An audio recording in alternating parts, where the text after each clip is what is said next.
Welcome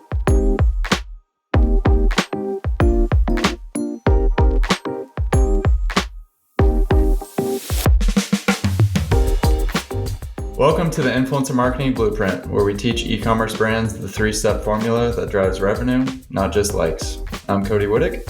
And I'm Taylor Lagasse, and we're here to guide you to influencer marketing success. Let's get started. Welcome back, everybody.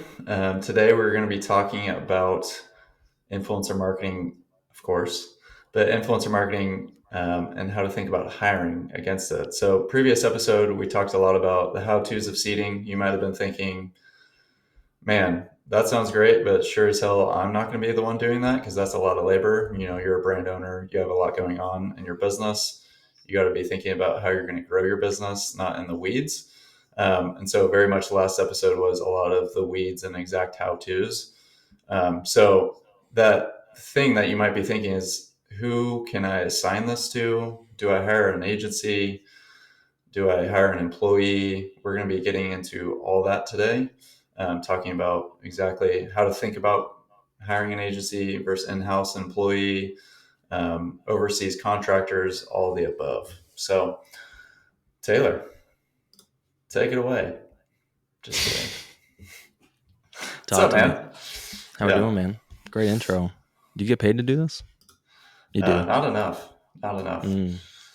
So, like I mentioned, we talked a lot about, influence marketing and the how-tos of seeding, how to reach out, how to send product, how to track organic posting, things of that nature.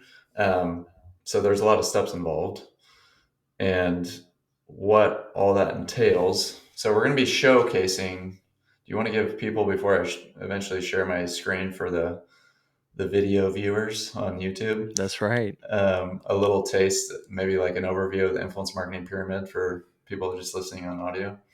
Yeah. I mean, as you've heard us say probably at some point in every podcast at this point, it all starts with laying the foundations properly, with the initial step being influencer seeding. Seeding out your product, no strings attached, building the relationship on giving, not asking. From there, you're going to see a pool of people that just organically post content free of cost, not because you asked, just because they love you, your brand, and your product. From there, you're going to repurpose that content into paid ads. You're also going to ask people to be a part of your affiliate program, taking and transcending the pyramid. And then from there, you're going to be able to see who are your top performers within your affiliate program, who are your top performers within your paid media, whose content performed as ads. You're going to be able to then assess and identify who you want to be your ambassadors, people that you're going to be paying for long-term contracts, for consistent content being created on a monthly basis, as well as consistent content being posted. And then all the way up to flag bearers, who are the faces of your brand, in which Cody and I would both strongly recommend starting with micros here and always incorporating micros in a very vast way. But when the time comes and you've done your due diligence to get a face, that's where your flag bearer will be. So that's a quick recap, but C-dub. Yeah. And for people viewing on video, you can see on screen just an exact influencer pyramid.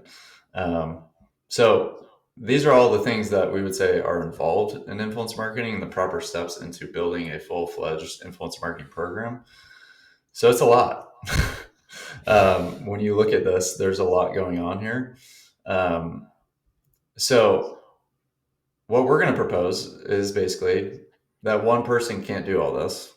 And from my personal experience at Kalo, I was actually responsible for doing all this.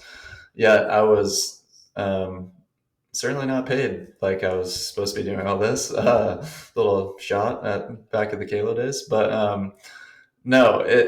I just didn't have time to do it. I was negotiating with big flag bearers, trying to get long-term contracts with Dale Earnhardt Juniors of the world.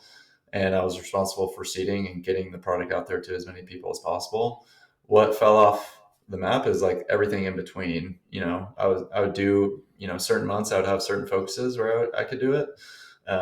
But one person, if you guys have the goals to scale an influence marketing program, you just certainly can't do it. And so we could riff on a whole episode on the influencer marketing period or pyramid, and probably will.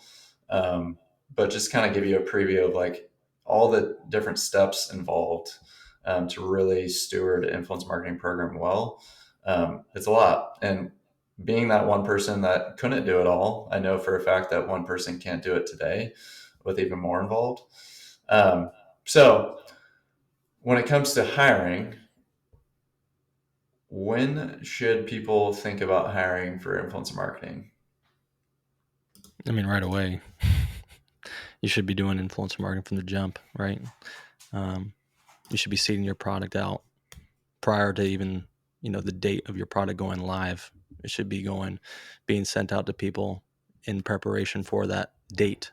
So I mean, when you hire for it prior to launch date, whether that's an agency or an employee, um, would be my personal opinion here, and you should have it a part of your mix all the way through the lifetime of your business. It's just only going to expand more and more and more as time progresses. So yeah, I'm assuming that's what we're going to be chatting about today. But where would you say on your end where you think they should be hired and who should be hired? Well, I mean, what I heard you say is basically hire for it when you're wanting to invest in it, right? Like essentially, it's just like if you're going to invest in influence marketing, you should be hiring against it, just like any For sure. other marketing channel. So, but who that is, I think that's the question at hand today. Is just like basically, there's a common question of like, okay, should I hire an agency or should I hire in house? And how would you go about thinking about that? I think the first thing is you definitely want first and foremost, in my opinion, here would be you want to make sure that you own the relationships as the brand. So, I mean, whether you're going to Yeah. work externally or internally, you got to make sure that if someone's going to serve your brand in this way as an agency, that you own the relationships. It's not them going to the influencer as themselves and then they're a gatekeeper to these relationships and you only touch base with them every so often, but you only communicate through them. You want to avoid that at all costs. So a lot of people will think that's the alternative to that, where an agency can get one of your brand's email addresses, reach out from your social handles. Maybe that doesn't exist for a lot of influencer agencies, but it does. So if you are going to work with an agency, I would highly recommend you work with one in which that operates out of that place, is representing your brand, not as a gatekeeper. So a lot of people would probably say that's a huge con of working with an agency, but Yeah. I whether you do it mean, internally or externally, make sure that's whoopsies, make sure that's there. and that's What do you coming from say? an agency, right? We're really promoting like relationships in house. Like any agency, like you're saying, is that's hoarding relationships or has a roster that you can't touch. Yeah, That's a big red flag. 100%. So I mean, that's first and foremost that comes to mind. But what also comes to mind for you here? Um, as far as like when, I don't know if there's a magic because we work with brands that only work with agencies and they don't really hire anybody for this channel, or they just Mm, outsource everything. That and they're $50 million revenue plus brands. right, Um, but we also work with the ones that are just trying to build it out and really want to hire employees. I think there's pros and cons to both, which we can. I think I opened with one person can't do influencer marketing. And if they're fully, their job is to do influencer marketing for X, Y, and Z brand, and they can't do it all, then certainly one person fractionally can't do it, which we see happen a lot, right? Like right, people doing email and their social and PR influencer, and they like get paired right, together. Uh, it's just that like you're going to get the fractional return because you're only investing. So I would say if you do decide to hire one employee that's going to be saying, hey, influence marketing manager, influence marketing coordinator, you do need help in one of two ways. Either hiring an agency to supplement other parts of that pyramid. right, So to use us as an example, we do seeding, obviously. We do seeding campaigns. We're handling that specific part, but everything else that one other employee could manage in theory. So at least we're taking that off their plate. I would still say she or he needs additional help. Um, and if you're For not going to sure. hire an agency, then I would say hiring at least overseas contractors, and we can go into like not the how tos, but just what you would hire it for. Um, Yeah. I but mean, well, yeah, go ahead. I was going to say here and add in, I mean, people listening may not like this, but I, I could see us agreeing on this. Ultimately, you're probably going to have someone owning each like level of that pyramid internally, like as employees, even if you have an agency long term. Like if you think about, you are building this influencer marketing program and it's going to continue to become more and more robust long term, someone will probably own seeding internally. You might have an agency that helps that long term. You might have someone that runs your affiliate program internally, but you'll probably have an agency helping run that. Like Right, paid media, obviously, someone's going to be internally running that, or you have an agency running it, but someone also will probably own getting influencer content over to paid media at that point. But like, how do we start? I love this conversation, but long term, pyramid wise, if it continues to become more robust, there's probably going to be a person per step of this pyramid. hmm Someone will own the Dale Earnhardt Jr. negotiations and all the flag bearers and the right. faces of the brand. Um, so where do you start? You probably start with seeding and hiring against that first and foremost, and then as you find success, continue to hire against it. And you can do that with. I love that. You can do that with overseas contractors too. Like certain parts of 100%. the steps of the process for doing seeding or sending out product is just the labor involved of identifying influencers and reaching out to Mm-hmm. them, Mm-hmm. that are incredibly laborious, and especially as you scale up the numbers, that just becomes a fully dedicated job, like you're saying, like one person completely dedicated to that part of the pyramid. Right. um, I mean, to shout out Sean Frank at Ridge Wallets, they invest uh, six figures each month into influence marketing. They have six stateside employees and 12 overseas contractors. Yeah. They're a $50 million, going to be $100 million brand, I think, that they're shooting for. So, if you're listening and you're like, well, I'm not even anywhere near that, yeah, obviously you can scale down, but it just shows you as they invest in that channel, the human resources behind that should be reflective of how much you're investing. Like, Yeah. for me at Kayla, my last year, I had a $1 million influencer budget, but I was one person. There's no way in hell I should have been managing all that money or be responsible for all these different things. And that's basically the same level that Ridge Wallets is doing at this time. So yeah, it's incredibly confusing on which steps to take, and so hopefully the conversation thus far is giving you some sort of clarity on like ways that which you can hire against if you are going to be investing, in which we would obviously strongly suggest you invest in the channel. But let's get into, I mean, we're obviously an agency, so we don't want to be just communicating like, oh, hire an agency, which I hope the conversation thus far has not been you know that. But like pros and cons of an agency. If you were going to think, let's start with the cons. Like, what would you say like a con of working with an agency is?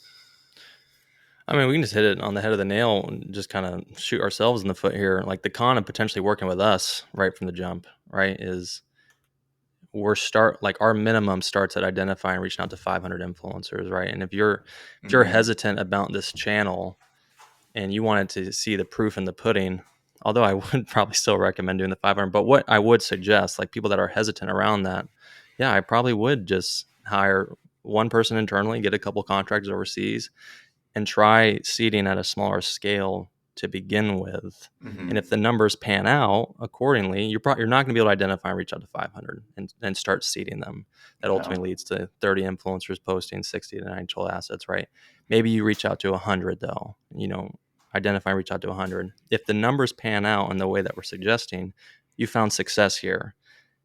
Once you find success and it proves out, an agency that lives and breathes and does this every day, and they have a robust team servicing you, they become the more affordable option, Mm-hmm. um, because it's probably just the expense of one employee that's, you know, second tier, not entry level. That's probably the cost, instead of you hiring, 5x what you just currently hired to get the 100 and, 100 influencers. Right. So pros and cons, like it's a little bit of an investment up front without the proof in the pudding in working with us. And so if you want it, start smaller, but then we become the more affordable option there. Right. But that's just speaking directly to kinship. But what are the Yeah. other pros and cons that?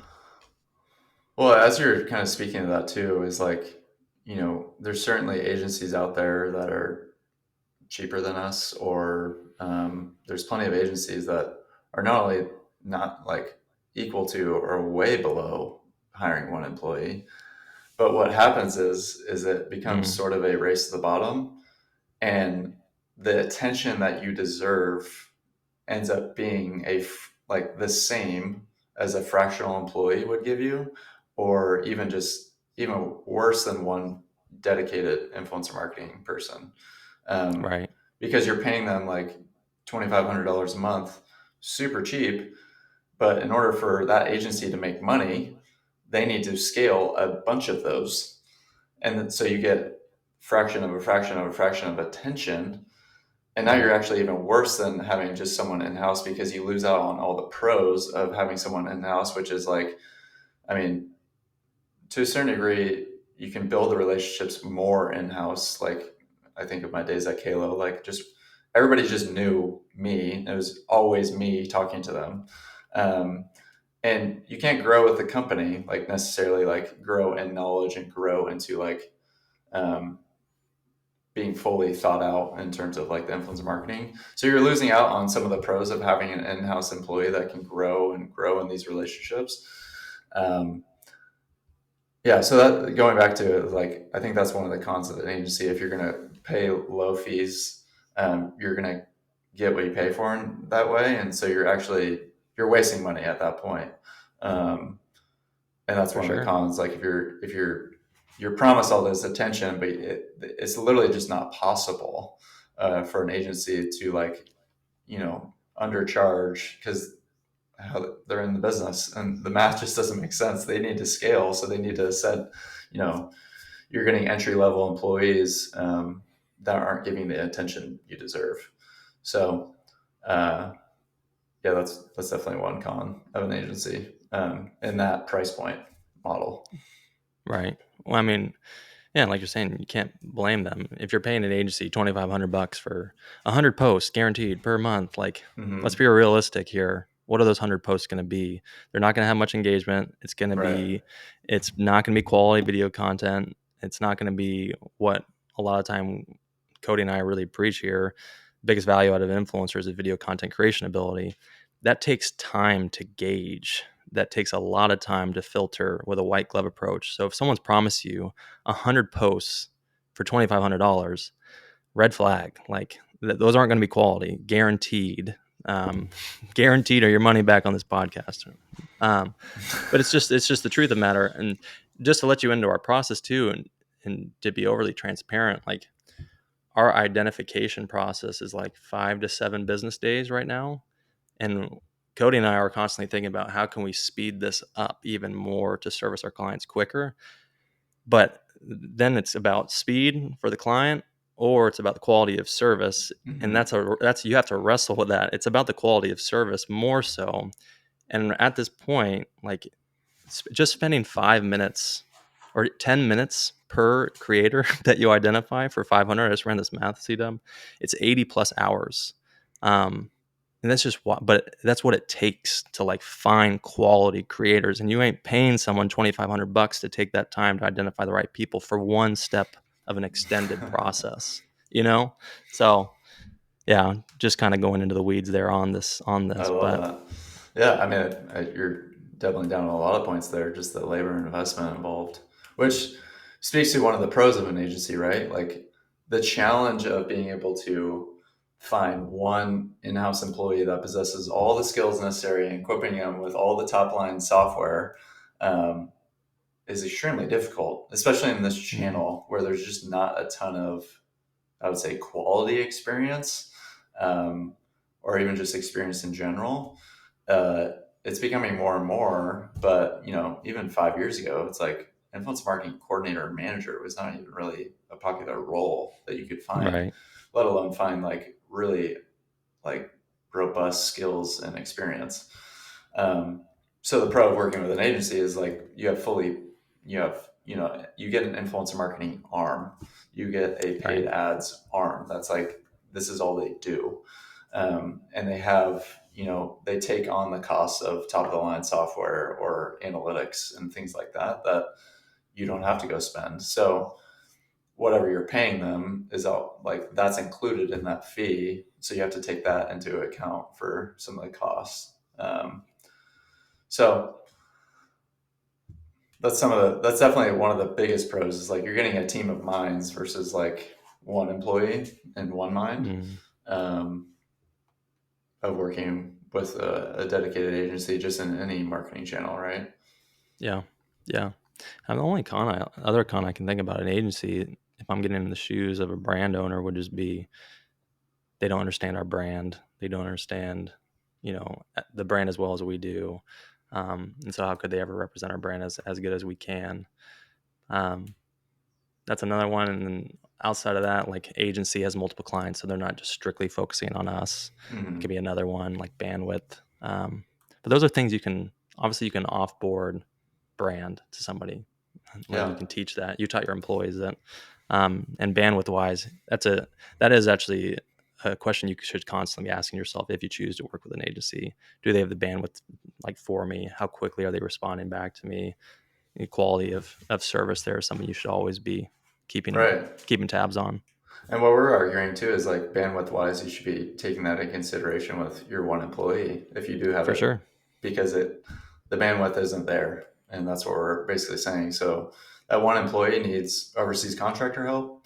It needs additional employees as you continue to scale, or it needs an agency to supplement things. And we've said this all the time too: is like we actually love when we work with brands that have an in-house dedicated employee to influence marketing or a team.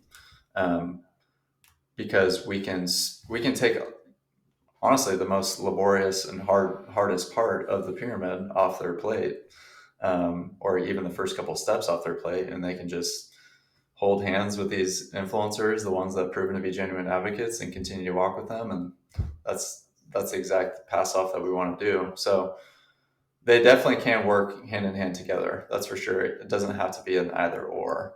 Um, I mean, all three. You could have an in-house employee, overseas contractors, and an agency all working together, Mm-hmm. and depending on how much you want to invest. Yeah. Yeah. I love the dream scenario you painted. Yeah, like you're saying, like we're like if this is in our dream scenario where we're the agency servicing a brand that has built out a robust program, like we're just the faucet, right? Mm-hmm. The top of the funnel, constantly building new relationships for the brand and the people that buy in, that prove to be genuine advocates of the brand. Hey, pass the baton. It's ideally when the baton gets passed to the brand, right? And then you guys focus on building those deeper relationships with the top performers, with the advocates, with the genuine product adopters, and building out process around that. So we're just the funnel. We're the faucet that keeps more relationships coming in. You keep Yep, going deeper with them. love that. Well, if you guys have any questions as this episode's coming to a close, feel free to DM us on Twitter, or reach out to us at kynship.co. Certainly help you answer questions around when to hire, and whether you're interested in us as an agency or not. That is a fully open door policy. We want to help you do influencer marketing the right way. That's all we care about. Whether we get to service you or not, obviously we would love to service you. But at the end of the day, we just want to see you build out that pyramid for yourselves. So if you have any questions around how to build this out internally, when to hire an agency, other agencies, how to think about hiring overseas, please reach out. We're happy to help. All right. Thanks for joining us on this episode of Influencer Marketing Blueprint. If you have a question or you want some help, you can connect with Taylor or myself on Twitter and send us a direct message there. You can also find us online at kynship.co.